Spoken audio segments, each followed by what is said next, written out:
This is season 2 of Rise and Thrive with Dr. J. Nicole.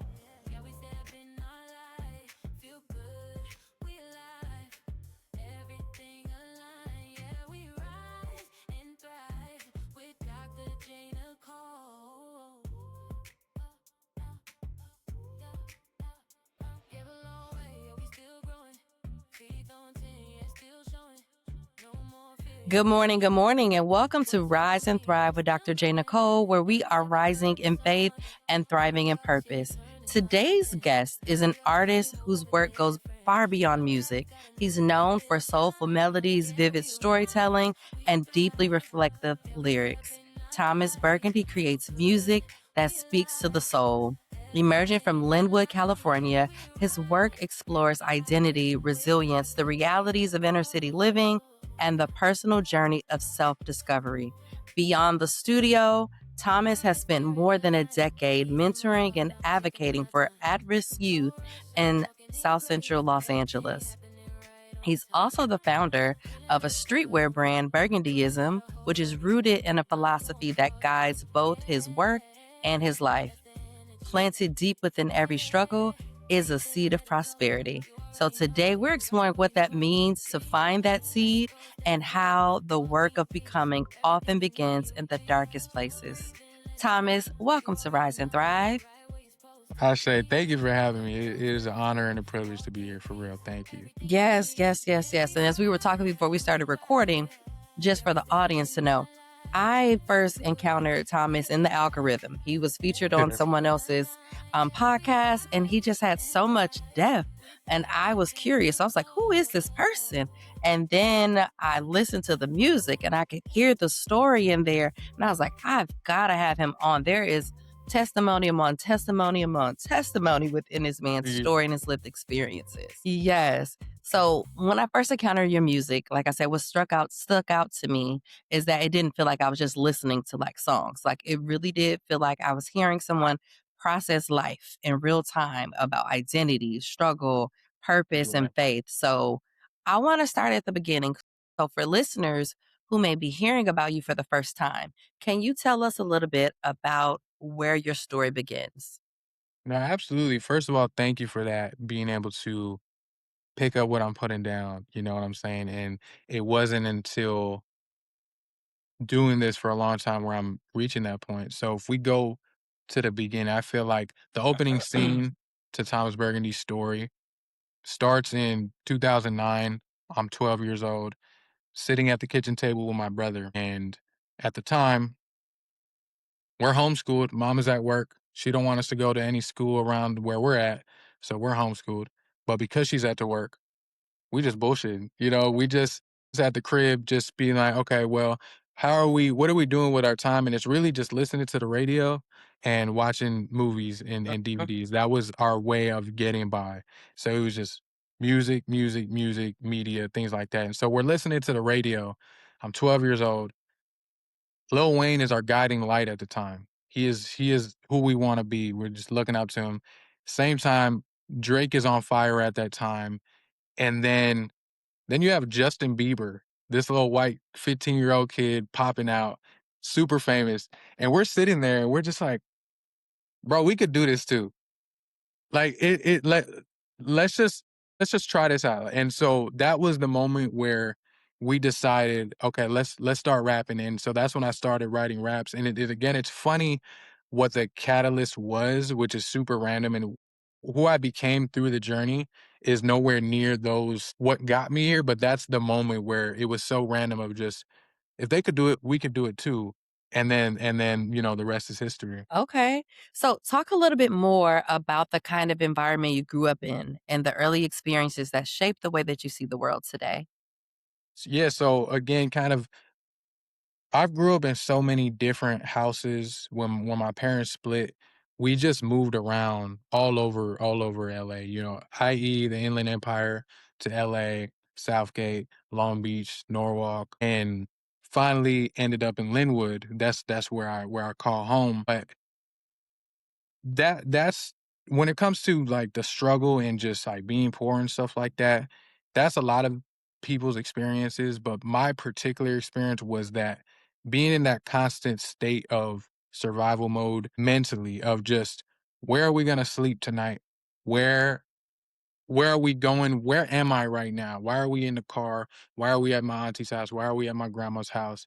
And not having the answers to it. So you have that level of, oh yeah, we're poor. We don't have what we want.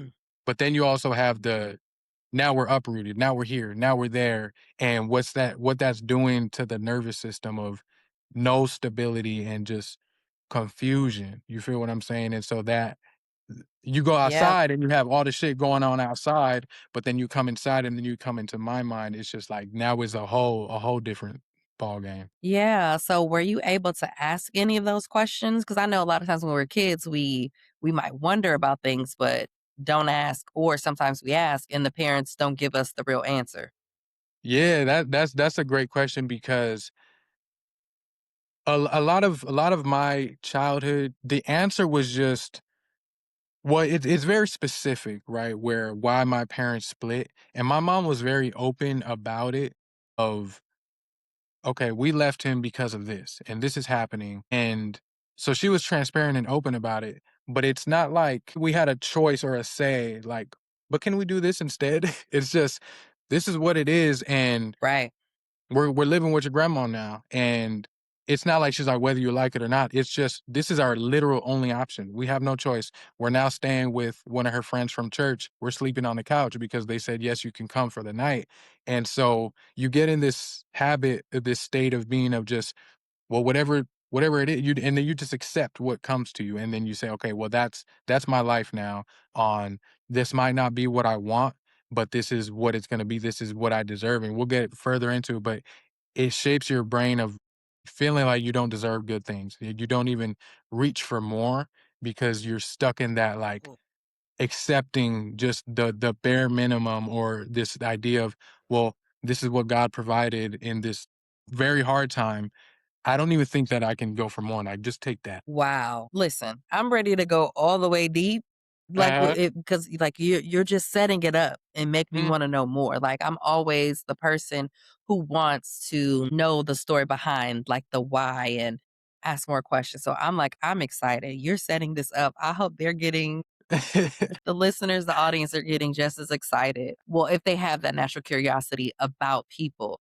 Um, so when you think about the younger version of yourself, what are some of those struggles or questions that, you were carrying during that time aside from those questions around survival? Yeah, the like I said, the main thing really was when I think, through therapy, you kind of go back and you say, "What is the emotion that you felt at the time?" And anytime I go back, the main emotion and it's not a what I say, it's not a emotion most people will say, but it's confusion. I literally was just confused. And Mm, because it didn't it nothing mm. nothing made sense to me, and especially when it comes to certain lack of feeling like I belonged anywhere, and we'll get further into that, but this thing of, "This is all I know. This doesn't seem normal. This doesn't seem regular, but this is all I know." So it's counterintuitive to, "This is what I want in my life, but I can't go further than this because this is what is given to me. So this must be normal." Right? And but then Mhm. intuitively, it's not normal. So then you're just left with confusion of just, okay, why are we sleeping in the car right now? Or why are we at church right now? And my mom says at the end of service, don't go with your dad because you're not supposed to see him. And you're just like, but that's my dad. Why can't I go with him? He's like, no. If he comes to try to pick you, like in when you're in the childcare or whatever, if he comes to try to sign you out, don't go Mhm. with him. And then you just place it like, what I'm gonna say, no. You know what I mean? Like it just it seems it's just like I'm confused now. You know what I mean? Yeah. There's so much in there, right? And how do you navigate that? And the emotional load that that puts on a child. Hmm. And just really, you're supposed to be focusing on just like being a kid, going to school, just, carefree, but you're carrying a lot of adult sized things and then the emotions that come with that and needing your father in your life. Mhm. Having a father, but then being told you can't go with him. I can't imagine what that felt like. No, absolutely. So one of the themes that stood out to me in your work is how honestly you explore identity. You've spoken about navigating between both your Black and Latino um, ethnicity and the experience of not always feeling fully accepted in every space. Mhm. What was that experience like for you growing up? Yeah, my experience was very I would say most people, let's just say the biracial experience. Anytime when I talk about it with people that are also mixed, we get it. And then someone Mhm. that is not, sometimes it's just like, I'd rather even not talk about it because it sounds like, oh yeah, y'all just complaining, you know what I mean? Like, all right. But my experience was very, very unique to me because you have my pops who's black from St. Louis, right? And you have my mom who is literally from Mexico. So when they split, we're just living with my mom's side of the family because I don't ever meet any of my pop's side. They're all in St. Louis. I've only met my grandma, his mother, and she passed away when I was young. And so Mm. I have no connection to that side of my family. Now I'm deeply engulfed in Mexican culture because I'm with my mom's side all the time and they live in Southgate. Anybody that knows about Southgate, it's like little Mexico. And so you have all of this, but then you throw these mixed kids in there who, as you know, if you're 1% black, you're black. You know what I'm saying? And because of That's how it how is in this country. you know what I'm saying? So because of that, we don't feel as if we can fully participate because we don't speak Spanish and they just see us as black. And as a kid, what it did to me is different than how I see it today. Now I can look back and I can see that it wasn't personal. All the microaggressions that they put on us was just that just was what it was. They weren't trying to be malicious or vindictive, but now it's rewiring your brain to be like, "Oh, I'm not one of y'all." It's very clear to see as much as I would like to try because I have again, I have no choice. I'm just placed in this environment where it's all these things. I try to speak some Spanish and because I don't really know how to, y'all making fun of me. You know what I mean? So okay, well, let me not do that again. Yep. Let me not do that, right? And an example would be where I'm not sure if you're familiar with the game Loteria. It's kind of like a Mexican bingo. Okay, I haven't played it, but I love Yeah, bingo. so it's basically like you have your card and then you have your different characters, and so when the dealer pulls out the card, if you have that, you know, you put in, you try to get the whole card. And so for an example would be like La Luna was like the moon. If you have that, you put that. And there's this one particular character on the card, which is El Negrito, which is basically like Mhm. the nigga, you know what I mean? So the black man. Uh, And I don't even really know why that's there, but little things like that where it's okay, we're playing, and then it's like El Negrito, and then they're all just like, oh, look at y'all, you know what I mean? And again, not like being no, they're not trying to make it a thing, but it's just funny, right? It's just ha ha ha ha. This microaggression, but then that what that does is like, oh yeah, we're El Negritos in this world, right? And then on top of that, yeah, my grandpa, who he calls us chango, which is monkey in Spanish, but he does it in a playful way, where he just be like, "Oh, Django," you know, like, let's okay. yeah, it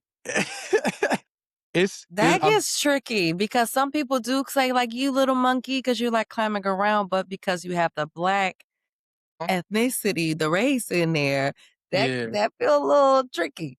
that's Yeah. what I'm saying, and again, because it's confusing because I know he loves me, I know he loves my mom, like, I know it's all fun and games, but what is that doing subconsciously where you literally have your grandpa calling you monkey, you know what I mean? And Yep. that's why it was so strange because I know, like, he's not doing it out of malice or any type of ill will, if that's just what it is, right? But that's my experience growing up where it's like all around Mexican, but you're black, right? Then I have when we went to a private Christian school for a little minute because my mom, she was able to get a position working there. That was the only way we could afford it, right? So we're there, and you Okay. have these kids where I have the Mexican friends, I had the black friends, the white friends, the Asian friends. It's pretty diverse there, but all my Mexican friends, same shit. Where it's you're black. It's just no matter what, if we're playing basketball, if I win, "Oh, it's not because 'cause you're good at basketball, it's because 'cause you're black." If we're racing and I win the race, "Oh, you're only fast because 'cause you're black." And then this and that, this because 'cause you're black, right? And so I'm just like, "Okay, okay, okay, that's happening." My black friends just accepted me, just like, "What up?" You know what I mean? Like, it would for my personal experience, whatever it was, black people always accepted me, and it was just well, I've tried, not even I've tried, but I'm just placed in this environment on the Mexican side, and y'all just keep saying I'm black. Then I'm black, you know what I mean? So then that's when I dove deep into all things black because I'm just like, well, I can see myself a little bit in here when it comes to hip hop, when it comes to basketball players, movies. And then my friends are just like, yo, come over here, you know what I mean? And again, it wasn't that like cut and dry, but as an underlying theme, it was just, okay, well, if any group is gonna accept you a little more, it's gonna be this one, and that's been my experience. So that's where I just kind of found myself. For years, I've been traveling the world, and honestly, I kind of been gatekeeping it. The beautiful resorts, the hidden gems, the cultural experiences, the moments that completely reset you and remind you there's so much more in life to experience. But I'm not doing that anymore. I've officially partnered with Trova Trip because I'm ready to start creating unforgettable experiences with you.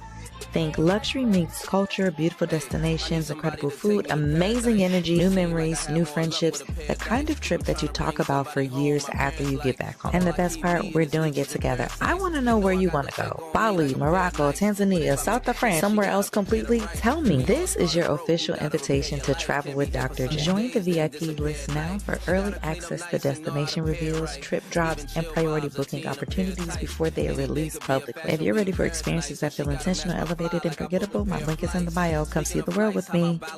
Quick pause. I've been loving Canvas Beauty, a Black woman owned brand all about confidence and self care. Shop canvasbeautybrand.com/Genie3 and use code Genie3 to save. Now back to Rise and Thrive.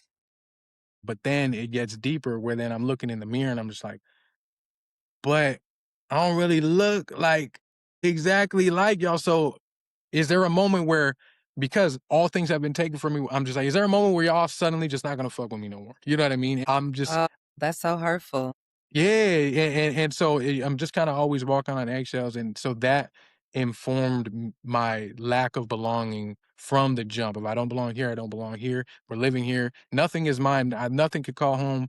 And then so it wasn't until much later where we get down the line. But that's what it was growing up, where it was just I don't belong here. I'm gonna come here, but I still don't know if y'all gonna abandon me at any second because I wouldn't blame you if you did. Wow, Thomas, that's a lot to carry as a child. Like, and I can only imagine, well, I can imagine for sure what that could look like and how you move through the world. And we'll get into more of that.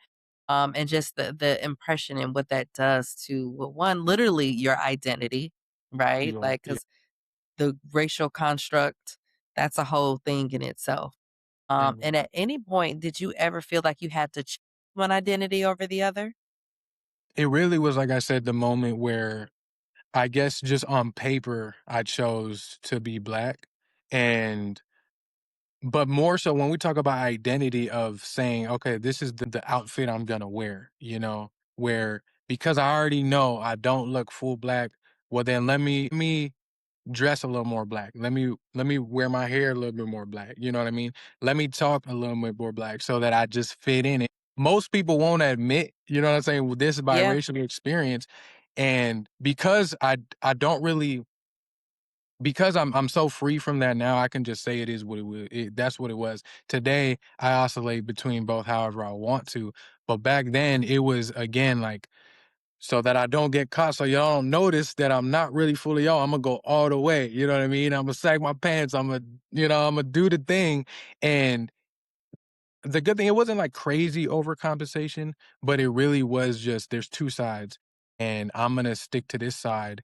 And because last time that I was on the Mexican side, y'all made me feel goofy, like, for even trying to do anything Mexican, so I'm never doing that again, and when I look back, it is kinda saddening that for a good period of my time, I abandoned that side of the culture, Mm. when I could've, but even though I'm living in it every day, but I didn't feel as if I could truly be one with it, it was just kinda like a tourist in there. Well, and they made it clear that they didn't want you to get comfortable, right? Like Yeah, you were there willing to soak it up. It's your language. And when you're that young, you don't need, well, one, you don't need anybody's permission to engage in culture. But when you're that young, you don't understand that to just yeah. do it and be like, oh, well, like this is my culture. I'm going to speak it how I speak it. No, I didn't. Mhm. To be able to stand on business because your identity is still forming. Like you're still understanding just how things work in the world. And then even the instability that you're experiencing, like with housing and your parents splitting, like that's so much. And it's Black folks have been this way, like at least in this country. When I think back, just like historically, we welcome you in. Yeah, yeah, You yeah, yeah. ours. We see you because we know how the world is, right? Like, oh, you're ours. Come on. Mhm. Like that's just what it is with people. And even if you're not, right? Like if you seem like you kind of cool, like someone in the community is bound to be like, come on, you and me Yeah, yeah, and exactly. do that. And so I love us. I love us. That's what I'll say. I love us because I mean that's what we do. So then at what point did you begin to define who you were instead of allowing others to define it for you? I think it didn't take until, honestly, a couple years ago, Okay. where I spent a lot of time alone and realized at the end of the day, I'm the only one. It's just me. How do I see Yes. myself? Because you get to a point where, why am I putting you on a pedestal and giving you the power to accept me? I care so much about your acceptance that I'm doing whatever I can. And at the end of the day, you don't even really care like that. Nobody thinks about you the way you think they think about you. You may have Yeah. this 30-second encounter where they're saying all this shit about you, and then you think that's the world. That's how they feel about you. That's truth. But after that, they're going living their life. They're thinking about what they're thinking about. And so when I was able to acknowledge that, of bringing them down and saying everybody's at a base level, and me, I don't care. Why do I care more about what they think about me versus what I think about myself? That was the moment where I was able to just say, this is what I love about my Mexican culture. This is what I love about my Black culture. I'm going to take that. I'm going to wear that. This is what I don't like about that side. I don't like this about that side. I don't feel the need to identify with that, because that's not who, like, for example, you take me, the spirit that I am, you remove that, put me in a whole different country, right? Who am I at the end of the day? And Yeah. when we talk about identity, that is this amalgamation of your experiences, your environment, your thought process, your beliefs, where you come from. All it's a mixture of these things, and then you get to decide, well, what about that am I going to agree with? And so, because I had to really spend a lot of time alone and say, I'm kind of tired. I'm actually exhausted of trying to fit in and bend over backwards just for you to be like, you're good. Yeah.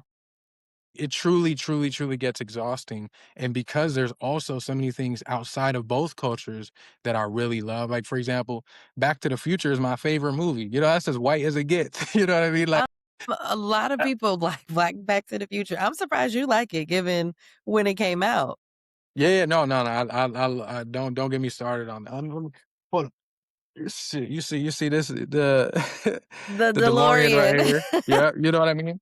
But I love Frank Sinatra. Like my mom, she raised us on classical music. There's so many things where, because I decided I'm not going to fully subscribe to one thing because that's what I feel like Mhm. y'all want me to do to accept. I'm now going to explore everything that I like. And like I said, it wasn't until a couple years ago where I just decided this is what I like, and it's all of it. Love that. And so what you're describing is what a lot of people have to go through, but yours is much more nuanced because you have these two different cultures because there are people who are just in one and they struggle and don't even Man, get as far as you have in your healing journey. So the fact that you gone through all of this and you've decided, I am me. And that's just what it is, right? Yeah. And the way that this country is set up is like, if you do this, this is black. If you do this, this is Mexican. If you do this is white. Like all Uh-huh. these different things that people try to tell you. Like, and I remember when I first moved out to the DC area and I was telling someone, I was like, oh yeah, I'm at a farmer's market. They were like, white people go to farmer's market. I said, well, I guess I'm white then. You can call me white today because I'm at this farmer's market having a good time. But what's crazy about that whole time is the reason why people of African descent ended up in this country is because they were farmers on the continent. Man, And talk now we're about it. saying farmers markets are white, right? That's Like that crazy. I could yep. So all of Yeah. these things that people can say, or like people would trip out and I'll be like, because well, I have some white ancestry, just of course being in this country, Mhm. but I didn't grow up with any specific like white ancestor, relative, or whatever, where I was influenced directly. Mhm. But, like, it's certain stuff I can just get with. I love a guitar moment. Like, let Nirvana Teen Spirit come on. Absolutely, Okay, absolutely. yeah, so, I have moments, but I think really and truly what we're talking about, though, is the human experience. People try to put a label on it, and at the end of the day, these are things created by people, consumed by people, and it resonates. Mhm, And mhm. that's that. We just to take the labels off of it. Yeah, yeah. And that's just a way to keep people divided. So there's also a moment in your lyrics where you reference appearance and acceptance. And sometimes those details reveal deeper questions of belonging. So, how early did you become aware that identity can sometimes feel like negotiation? Ooh, I love the word negotiation in that. That's the Yeah. perfect word for that. And you know what's funny? Going back to the story when my mom and pops were together up until I was 6 years old, and we lived in Pomona, we had a backyard, we had everything. I didn't even have the concept of race or ethnicity. I just was who I was. And it's so Hmm. funny, I see my black pops, my Mexican mom, I still didn't even think anything of it. It was just like, it just is what it is. And it wasn't until we moved with my cousins and my aunties and all them, and then they're saying, "Oh, you're black." And it's funny that as there's a story where my brother, he's asking my mom, like, "What are we?" And she's like, so he's like, "So we're blacks again?" And we're like, "Yeah, we're blacks again." But because we're now asked the question, "What are you?" And we didn't even ask ourselves what we were until someone else asked that, because the way that they Yep. raised us, that wasn't even important, you know what I mean? Like, I'm sure we would get there down the line, but what they were focused on when they were like, a union was much more important than that. Like, your identity is found in other things, you know what I'm saying? And so that's when the process of, like you said, negotiation started, where, okay, well, if I do this, then y'all will accept me more. And okay, so I'm gonna do that. Oh, if I wear this, if I talk like this, then y'all will accept me more. And then, like I said, you get to that point where you get so tired of it that now my negotiation process with my identity is, what do I want to see within myself? And a lot of it is attributes. You know what I'm saying? It's like, am I disciplined the way I want to be? That's more, that's identity as well. You know what I'm saying? Yeah. Am I consistent? Am I showing up? And so my identity is now a negotiation process of, there's where I come from, there's my culture. That's the shit that I can't control. And so now I'm negotiating the rest of my identity of, how do I see myself and who do I want to be? That's so good. That was so good. Because what you're describing is, what type of human being do I want to be? How Yeah. do I want to show up in this world? And a lot of people could spend a whole lot more time on that. And if they did, imagine how much more amazing this world would be. Yeah. And I was also thinking when you were saying, like, when you were doing good with, like, playing basketball and stuff, "Oh, it's just because 'cause you're black." When really they were just hating and, like, low-key envious that you have the natural ability. You know what I'm saying? Because that is some of it. Like, you look at the DNA and what happens. Like, that Mhm. just is. Like, "Yeah, it is because I'm black. Thank you. That's the best Yeah. compliment you can pay me."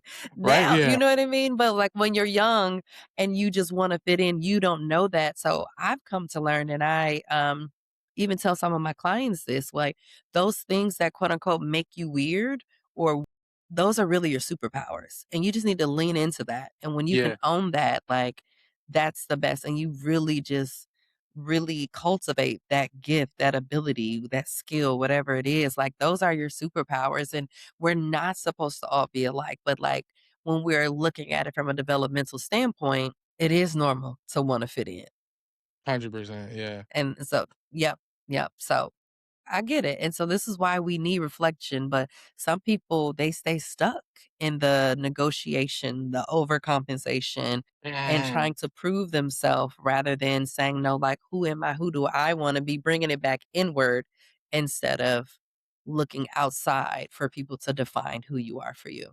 Yeah, 100%. So, how did you eventually find that peace with who you are? I think, like I said, it's really spending a lot of time alone where you realize that, okay, who I am when I'm by, and I did so much work to get here, and so much, like I said, just journaling and things like that to say you Yes.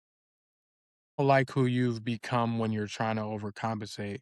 What is the what is the alternative to that? And it's really being okay with not needing to overcompensate and saying, did you ever think about it that way? Where you're doing all this and you don't like how you feel like you're always performing.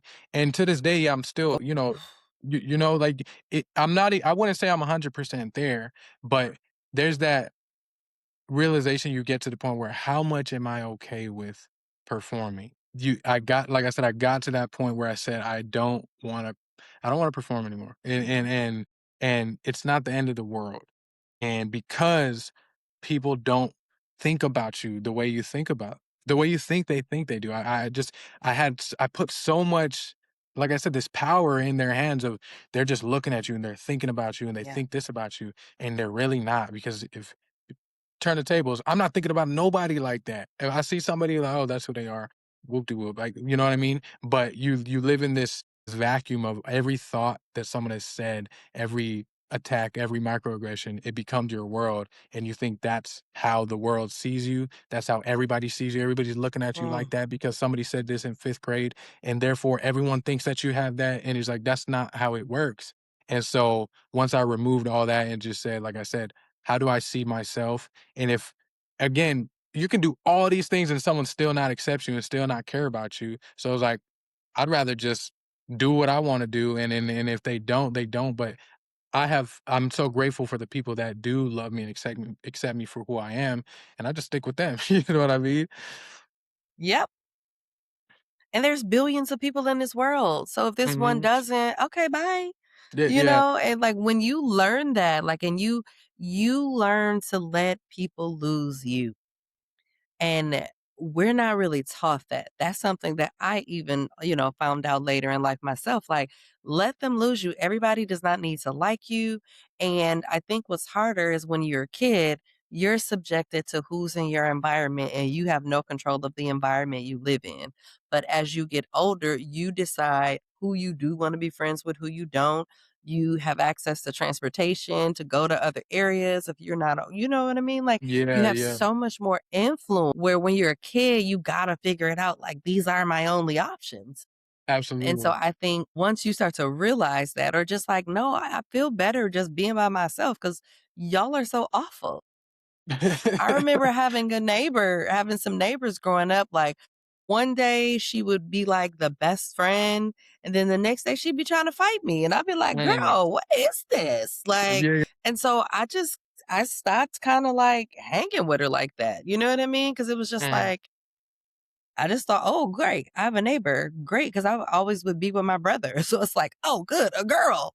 yeah. Yeah, And yeah. she was inconsistent, and I learned very early, I did not like the wishy-washy, messy girls, and I Mm, didn't know what to call it, but I knew I wasn't safe. I knew I didn't know what I was gonna get, or if someone more popular came around or someone that they wanted to like them come around, then I would catch strays, and yeah, yeah, I'm yeah, good. yeah, yeah. I Yeah. didn't have the language, but just did it. So, like, there's a lot that, like, happens with that, and then again, of course, um your situation being also very, very unique. Um, Mm, Another thread in your work is resilience. And your music, it does not avoid the struggle, it actually reflects it, and it's almost like struggle has been, in part a teacher for you. That's a So, good one. was there a moment in your life where everything shifted and you realized that you were going to have to rebuild parts of yourself or your life? I think the moment for me, because as we're seeing, there's this been trajectory of all these things that have been uprooted, things have been taken from me. I'm losing it all, and then 2020, which has been the most transformative year for me, for everybody, but for me particularly, my apartment catches on fire, and the way it went down, and I'll tell you in chronological order, like, I'm gonna put you into how it happened for me, right? It's 2 in the morning. Okay, and I'm very visual, so Mhm. I'm seeing a movie in my mind as you're telling this, which is kinda what happened when I was listening to the song where you referenced this, and I'm like, Yeah, yeah.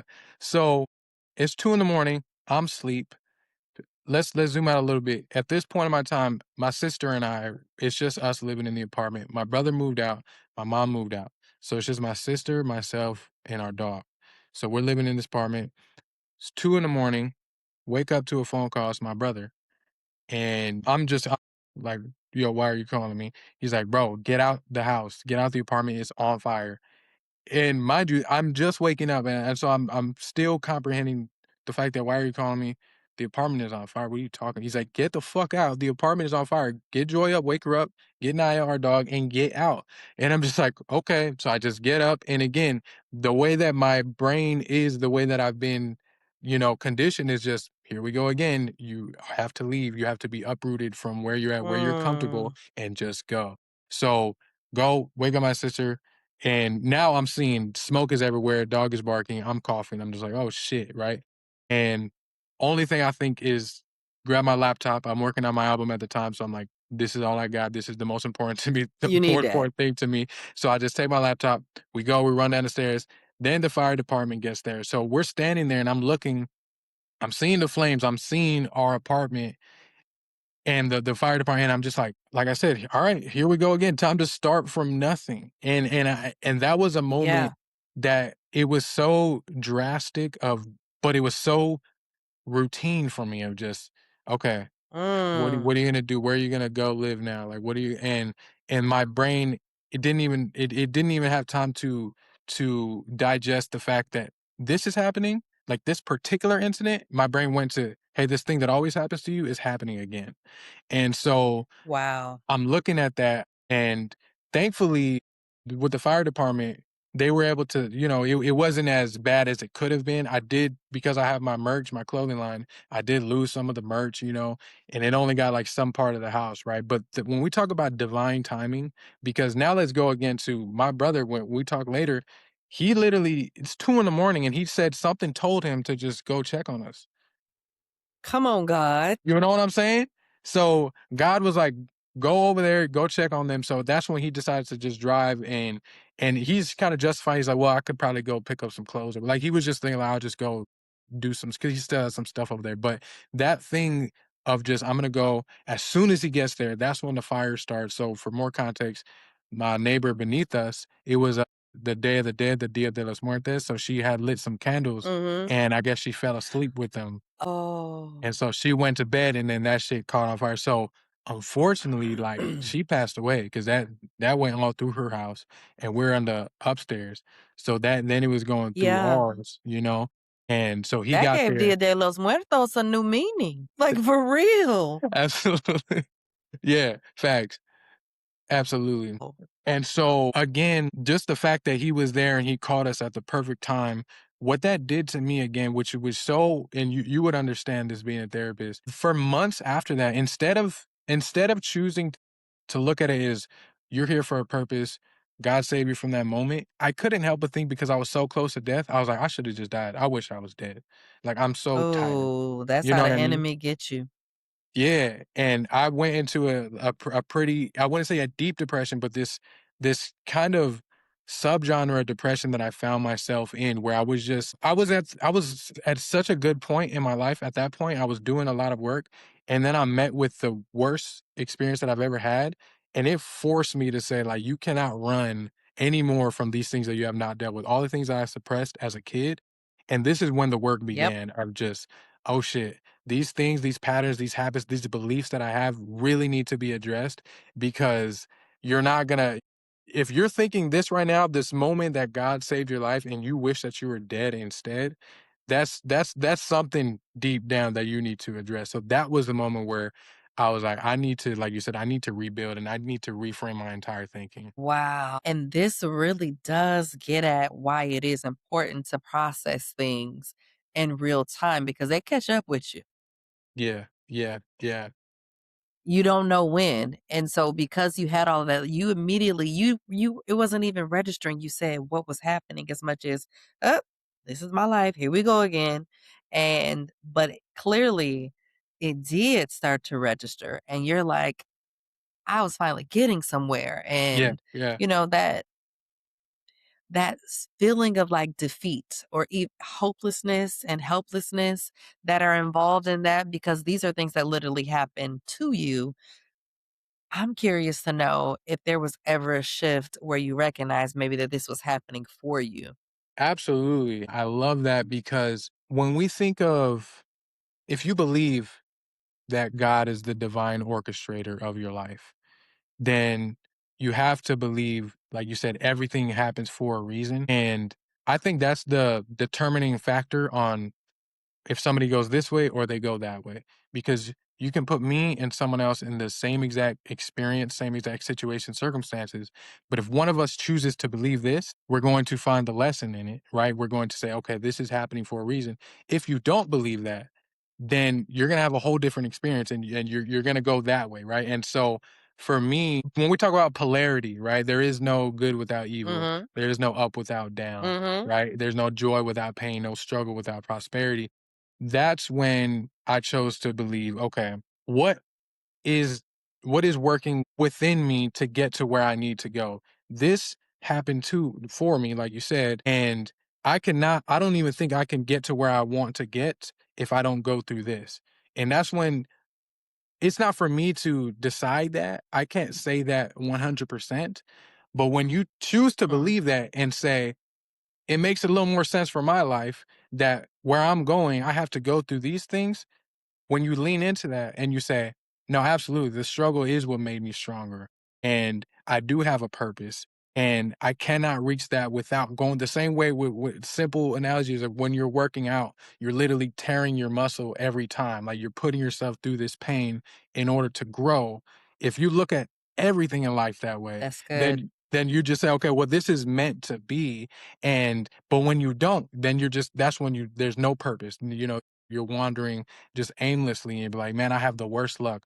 All this shit just keeps happening to me because you're not choosing to look like there is a greater purpose. There's a divine orchestration going on. That's so good because yeah, I love what you said. Like two people, same event. One can go dark, one could go light. Yeah. And you've seen that sometimes with people when they experience a traumatic event and you see the shift in people sometimes and just trying to figure that out. And it seems like you've always been blessed with this healthy amount of questioning and Yeah. curiosity of things because where it's more curiosity than judging because a lot of people will judge and say that that's what it is and you go deeper and it seems like you learned to define things like you were given that ability. So for someone going through loss crisis or any major transition, starting over can feel very overwhelming, right? And so what does it actually take emotionally and mentally to begin that rebuilding? Man, I do. It is all mindset, and Mhm. I'm cautious when I say that because I don't mean in the sense of something bad or tragic is happening and you just change your mindset and say it's a good thing. It's not that at all.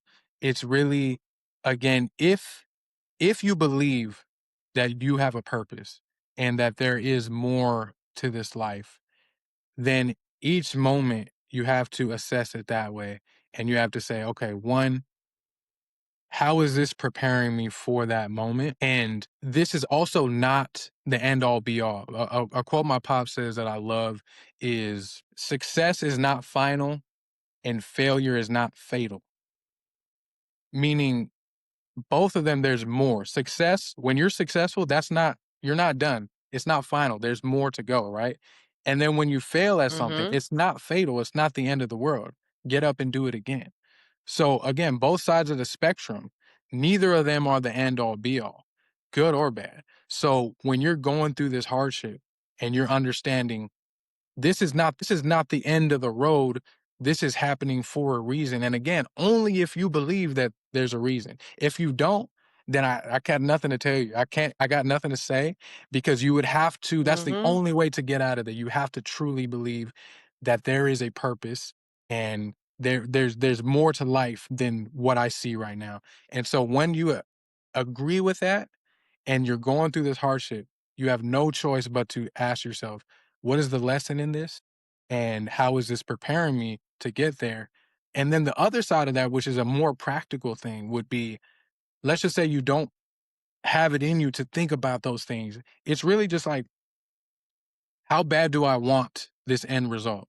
Right? If you have a why, we talk about it all the time where it's like, this is what you do, but why do you do it? So if I say this is what I want for my life, but why? If your why is strong enough, and again, that's purpose, and you want that bad enough that you're going to do whatever it takes. When something happens and there's an obstacle, there's a roadblock, if that why is strong enough, you're going to get through it. And it could take years, but that's going to be Yep. that driving force of just this right here is stronger than what's going on. Another quote my pop said, which I love, is obstacles are what you see when you take your eye off the goal. And so if Yeah. the I've goal heard is that here, one. you Yeah. feel what I'm saying? The goal is there. When you're doing what you're doing, you're like, I'm so focused on the goal. You only see the obstacle when you take your eye off the goal. And so again, these hardships that happen when you know where you're going and you have a purpose, that truly for me is the driving force of this roadblock is really just showing how much drive do I have at the end of the day. Yeah, which I think is a good segue to then, like, so how did these like really shape the person you are today? I think because that's the part where I wish I had an answer onto why I am so ambitious and so It'll determined. come. And that's when we get metaphysical and saying I have no choice. Like I picked up the phone and I answered the call and I said, this is what I'm going to do in my life. This is what I was chosen to do. And so God Mhm. always tests me every single day and just being like, remember this thing, this vision that I gave you as a child before you even understood it? Let's see how bad do you Yeah. want it. Let's see.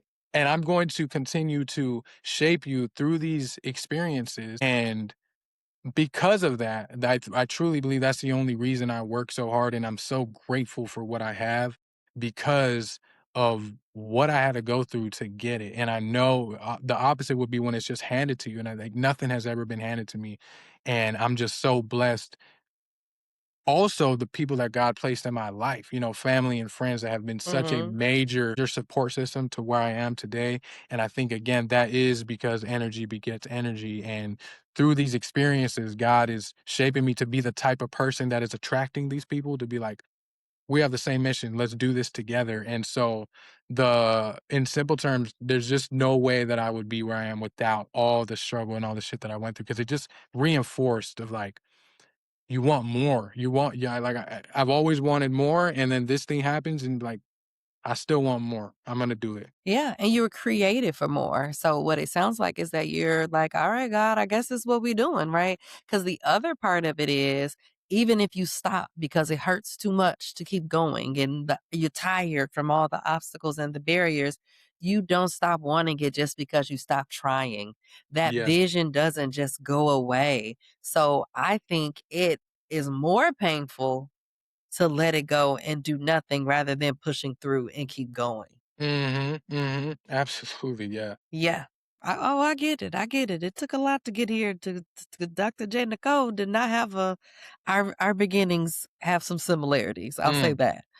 Yeah. but also some differences. So, yep, I get it. I Mm. get it. Yeah. So, something else I hear in your work is a focus on internal work, and even already today, and this is that internal work that is required for transformation. And so touched on mindset, discipline, and even just some of those subconscious patterns that Mhm. influence how we move through life, right? So, Yeah. what does the inner work of becoming look like in your daily life? Man, I'm such a strong believer in the law of hypnotic rhythm, and in simple Okay, terms, now you got to define that. Yeah. yeah. So the law of hypnotic rhythm, it's it's this idea that the thoughts, the patterns, the habits and beliefs that you practice every single day over a period of time, they become a rhythm and they start to control you and your experiences. And so an example, and that's both positive and negative, where if you are the type of Right. person that constantly complain or you're pessimistic or you procrastinate, the first moment that you started doing that, that habit of, let's just say, procrastinating, obviously it happened for a reason, but you're conscious of it. Like, oh, I'll put that off, right? You do that today, then you do it next week. And then 3 weeks from now, a month from now, you are in this hypnotic rhythm of procrastination that you don't even think about it anymore. That next time you have something to do or a project to complete, you just procrastinate. You're on autopilot and your mind is like, Yeah. we're pushing this off, right? Same with being pessimistic or complaining. Something happened that you didn't like. You were conscious of like, I didn't like that, man. I really hate how this and this is really, and then you do that every day. You do that 3 weeks straight. Now a month. Now something happens. Your default mode is, I just complain about it. You know what I mean? And Got it. it's this rhythm. Boom, boom. Every time this thing happens, you do this to the point where 30 years in, you can't stop. The work that you have to do to reverse it, you have to now be conscious of this thing happened. Can I complain Mm-hmm. about it or can I find a solution? That's when you have to break through that. But it's like it's too far right now. On the positive side, if you're the type of person that is disciplined, like the first day you decide, all right, I need to start going to the gym. It's this conscious decision. I don't want to go. You go, you do it. All right, that was cool. Day two, okay, I'm gonna go to the gym again. It's that conscious decision. 3 weeks in, now it's part of your routine, and you're like, okay, I go to work. I'm gonna go to the gym. 4 years in, that's part of your life. It's just this rhythm. I go to the gym and I'm disciplined, right? Yeah. And same with any type of mastering a skill or confidence where it's just like, this is how this thought process that I have, this belief, I'm confident. I walk in the room. At first, it's difficult. And then you just do it over and over. So that law of hypnotic rhythm, it's hypnotic. It now controls you to where you put this into place. Now it says, oh, this is what we're on. We're on autopilot. You don't even got to do the work no more. And that's why some people seem very lucky and some people seem very unlucky. But it's like you set this habit a long time ago, right? And this is very nuanced because there's some things that are outside of our control. But that thought process of the subconscious mind, where you understand daily, and you know this more than anybody, you have to trick your subconscious mind. You have to tell it what to believe because it's gonna Mm-hmm. believe since we were a kid, all these things that happened to me and people were saying this, my subconscious mind was like, "Okay, well, this is what we are." And I didn't even have the opportunity to be like, hold up. Do I agree with that? No, I don't." But over time, I agreed with it so much, it's like, "Okay, well, this is who I am." So today that work that we were talking about, a lot of it had to go with reversing that and noticing a pattern and be like, hold on, let me stop it right there. That's a hypnotic rhythm that I found myself in. How do I change that? How do I reverse it? And then again, that's when the journaling comes in place and all these things you have to do to reverse it. And now your subconscious mind is like, okay, I'm this now. Wow. Okay. That was deep. That's really deep, and I get it because I was like, "Wait a minute, what are we talking about here?" But Hmm. I got you, and other people might call it other things, but Yeah, yeah, that's good. Now you're gonna have me thinking about that more and looking at it more. But absolutely, that's how it goes with that saying, like your thoughts become your actions become your behavior becomes like your character becomes your life, or something like that, right? Where exactly. all of these things build up, and you are absolutely right when how that shapes people's personalities, and Yeah, then it shapes their identity, and they say, absolutely. "This is just who I am," not how I am, who I am. And a lot of the times it's a how. It's really how you are because Mm, it's how you're living, it's how you're thinking, it's how. yeah, yeah, But yeah. we just switch the letters. But that's Mm, again, I really think in terms of identity, that's how, like from a spiritual perspective, right? Like that's how Satan gets us. It's an identity crisis. If he can get you to believe that you're anything other than a child of God and, mhm. what the word says you are, he already got you then, right? And Yep, so yep. he turns the hows into who. And we make things like behaviors or habits. We say, that's who I am. No, because you can change the how. You can Mhm. also change the who. Like we're built to evolve. Yeah. Could you elaborate a little bit more on your specific practices? So I've heard you talk about journaling. Are there Mhm. other habits that help you with rebuilding your life, maintaining discipline and living your best Yeah. life? No, absolutely. It did start with journaling, and then are you familiar with non-dominant handwriting therapy? Yes, I'm not Yeah. like actively done it with people, but yeah. Tell us No, more that about it. that definitely changed my life. I won't go too much into explaining it. I would want someone to do research on it, but as you know, Yeah. the brain has its two hemispheres, right? And this side Mhm. controls one side and the other side controls the other side. So when you me being right-handed, anytime I do something with my left hand, it requires a different kind of strenuous intentionality and rewiring of the brain. And so what I was doing, I was writing affirmations and a lot of things with my left hand. And because this is something that I've never done before, my brain is taking this as new information. So if I'm don't feel confident and I'm writing certain things to build my confidence, my subconscious mind is saying, this is a new belief. In the same way, if I was 6 years old and a new belief came into me for the first time, it's going to take that as truth. So the power that I saw of rewiring my brain with my left hand and writing these things, because you have to be very impeccable with your word because it's difficult. So you're like, what do I want to enter into my brain marrow and what do I choose to put out there? And so I was just writing these things. And that is truly, truly, truly the main thing that started this trajectory of who I am today. That's so good. That Yeah. is so good. And I like how you were able to explain that in a simple way for anybody to get for something that is really technical. Yeah. But you're like tapping into neuroplasticity and the brain is a muscle Literally that.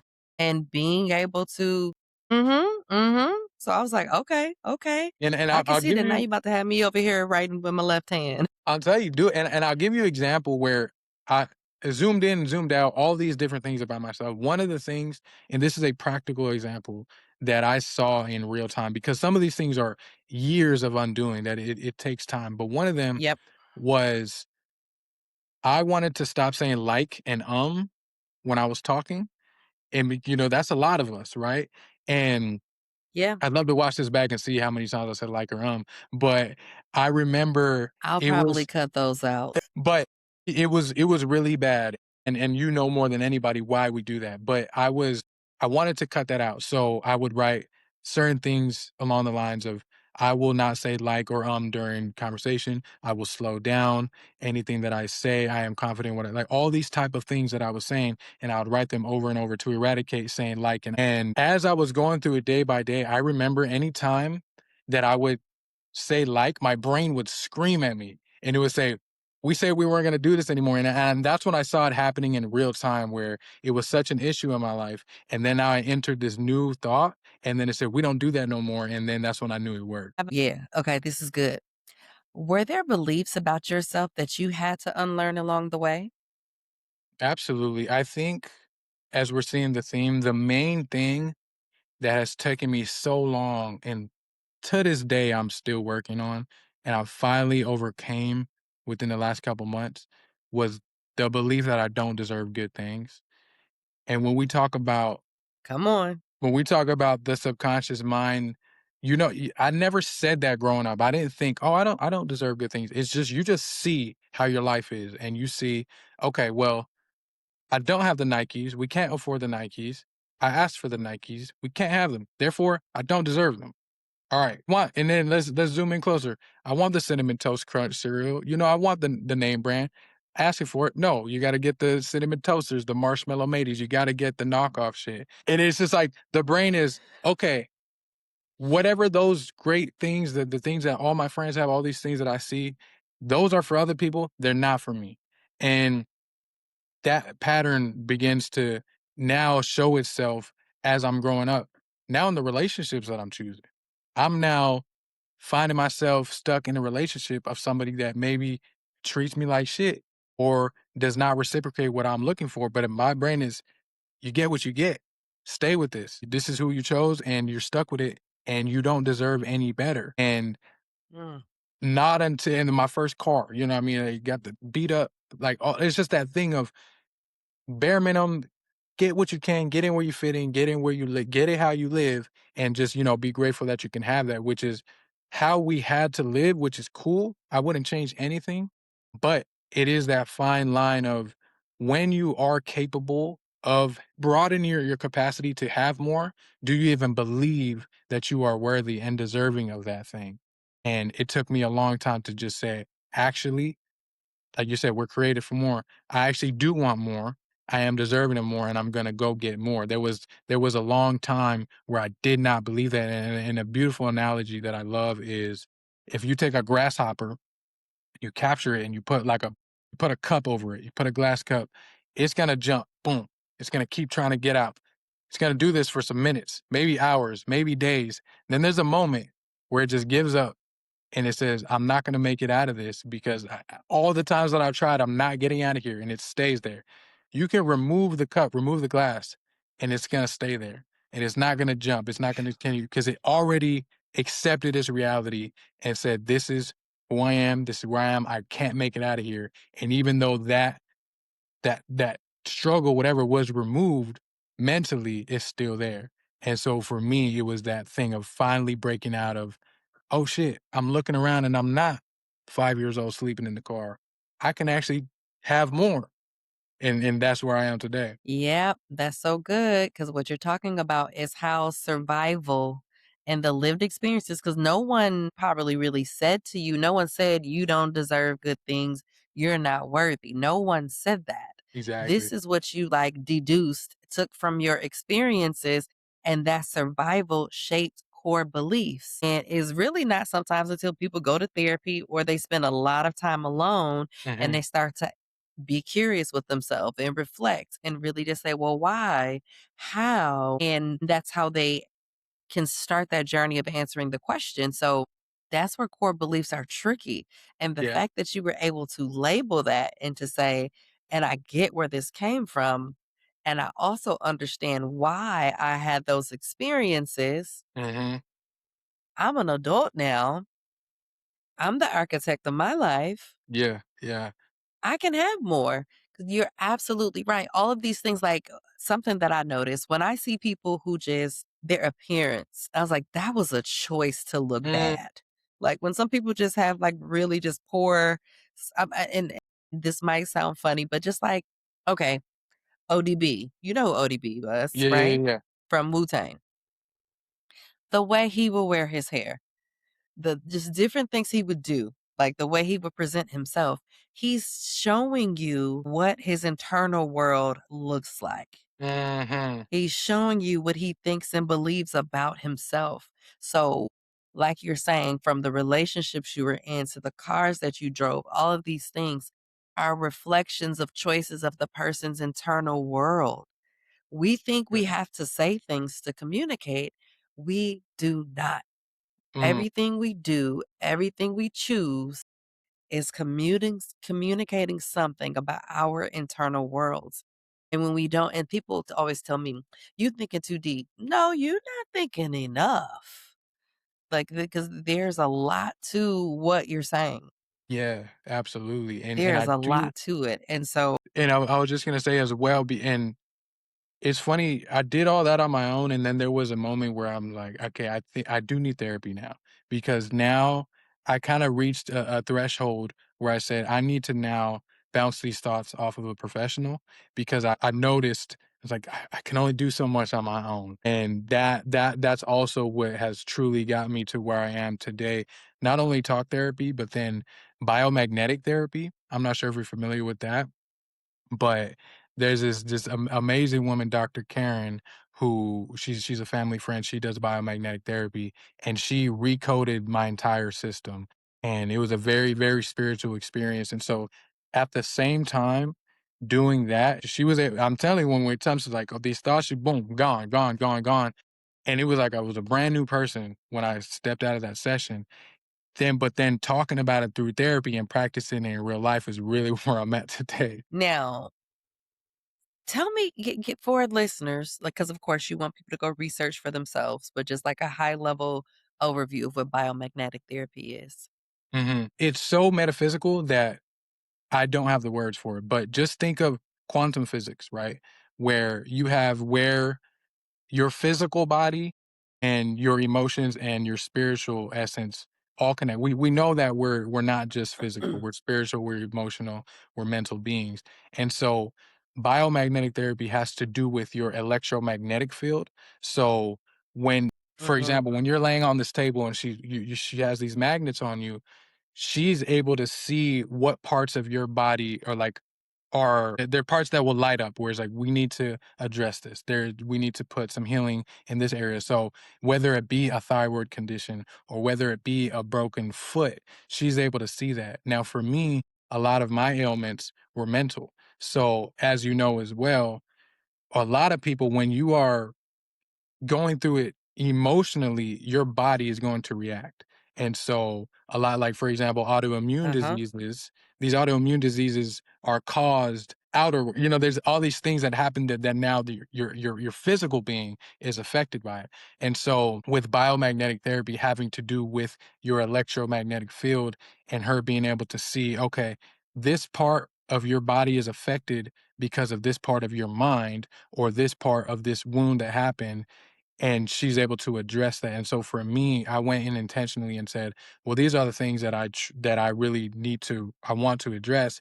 And she was telling me things that I never told her. She was like, oh, I'm seeing, when you're 14, I'm seeing abandonment, I'm seeing all these things. And that's when it became, spiritual. There's a whole nother direction that we went in, and I wouldn't say that is what biomagnetic therapy is, but because of who she is, that's where the direction it went. But in simple terms, I truly, truly, truly, truly recommend biomagnetic therapy for everyone because it's a natural, holistic approach on healing yourself from a more comprehensive state. Because again, if you have a broken leg or whatever and you're just treating it physically, but biomagnetic therapy being quantum physics, it deals with all the layers of who you are as a being.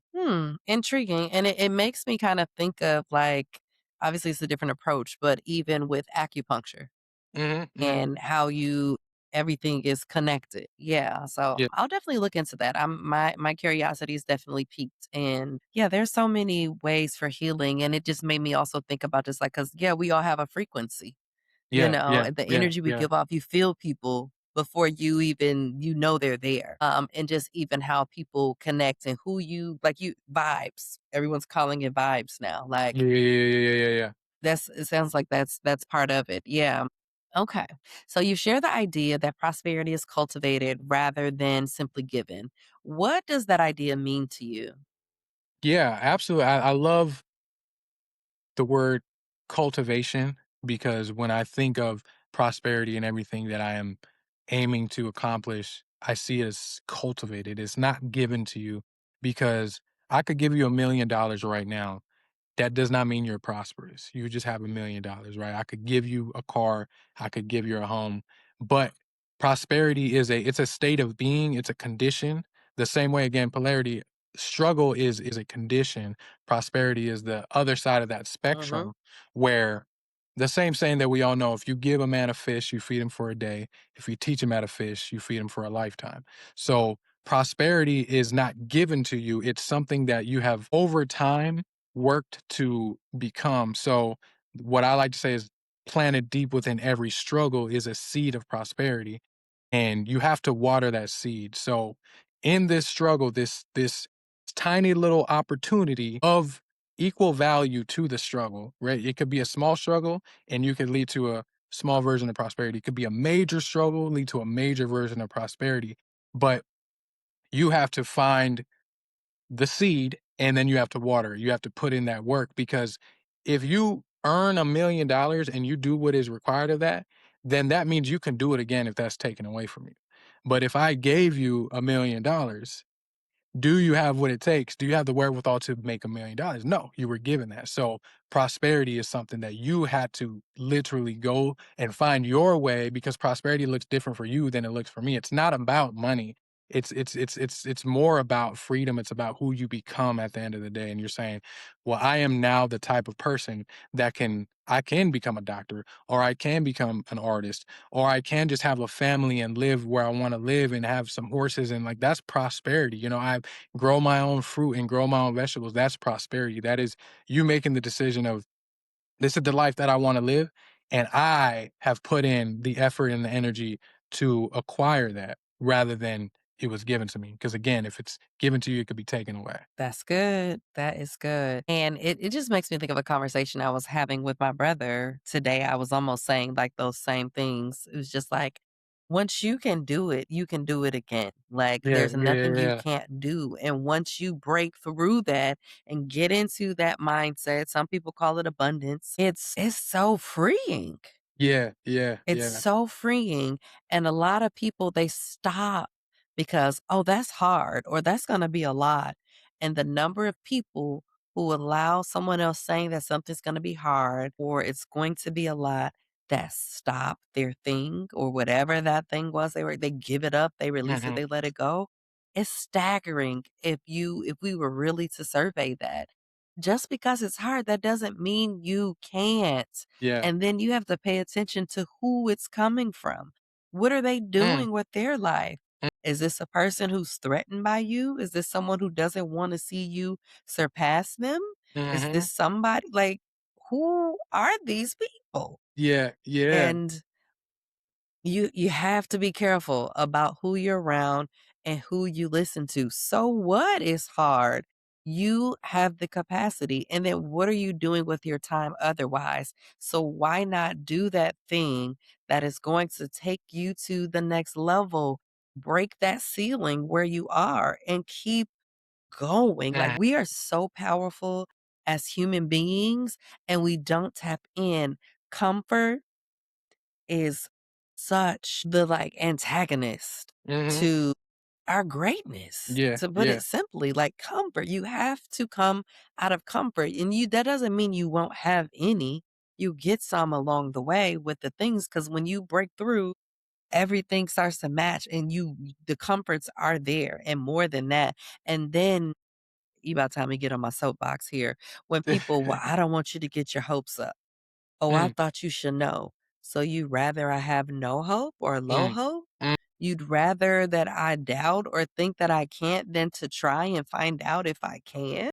Yep, yep, yep. Nah, I'll tell you the quote that I live by, and my pops always said, is your desire to succeed must be greater than your fear of failure. And it's that simple. Where again, Come on. your desire to succeed must be greater than your fear of failure. They're the same thing. That fear and desire carry the same energy. And which one are you going to focus on? Which one are you going to Come put that on. that into? Come And on. like you're saying, this thing that we're aiming for, this thing, you could either fail or you could succeed. Find out quicker, right? Like you're only gonna know, the onlyest way to find out is to find out. So what's gonna push you is your desire to succeed greater to go push that, or is your fear of failure greater to make you not do it? Yep. All right, beautiful people. If this episode has already blessed you in any sort of way, we ask that you like, subscribe, follow, share, and leave comments. Feedback helps this message reach the people who need it most. And if you're listening and thinking, I'm ready to go deeper in my healing journey, we invite you to join our school community where we continue these conversations between episodes. And it's an opportunity to connect with like minded individuals committed to growth, healing, and purpose. Also, do not forget you can shop the merch and also explore all things Evolve at evolvewithdrjnicole.com. If you love today's look and you're wondering about this hair, you can use my promo code with the link in the description to get 15% off with Eunice hair. That's UNICE. Thank you for rising with us. All right, audience. Well, this is where we shift to you. I want you to take a moment to reflect. What parts of Thomas's story resonated with you the most? Was it the search for identity, the resilience through struggle, or the journey of rebuilding and becoming? Take a moment and consider whether those themes might show up in your own life. And then I want you to take action. Transformation often begins with small decisions. This week, consider one step you can take towards becoming the person you know you're meant to be. Whether that means embracing your identity, healing from something that hurt you, or choosing growth even when it's uncomfortable. And of course, your affirmation for today. This time, I want you to repeat this with me. Even in my darkest moments, there is a seed of purpose within me. I am growing, I am becoming, and my story is still unfolding. And if this conversation resonated with you, here's how you can stay connected with the Rise and Thrive community. First, make sure you subscribe to the channel and turn on notifications. We want to make sure you don't miss out on any future conversations like this one today, where we're exploring faith, healing, identity, and personal transformation. And then I'd love to hear from you in the comments. Let us know what parts of Thomas's story resonated with you the most. We want to hear from you. Your reflections help to build a community that makes these conversations meaningful. And if you want to carry the message of this show into your everyday life, you can also explore the Rise and Thrive collection designed to remind you to walk boldly in your purpose. You can find them at www.evolvewithdrjnicole.com. And finally, if this episode has blessed you, we invite you to share it with someone who might need some encouragement today, because sometimes the right conversations at the right moment can remind someone that their story isn't over. It's still unfolding. And Thomas, thank you so much. I appreciate you allowing us to experience your depth. Thank you all for being part of the Rise and Thrive community. And until next time, keep rising in faith and keep thriving in purpose.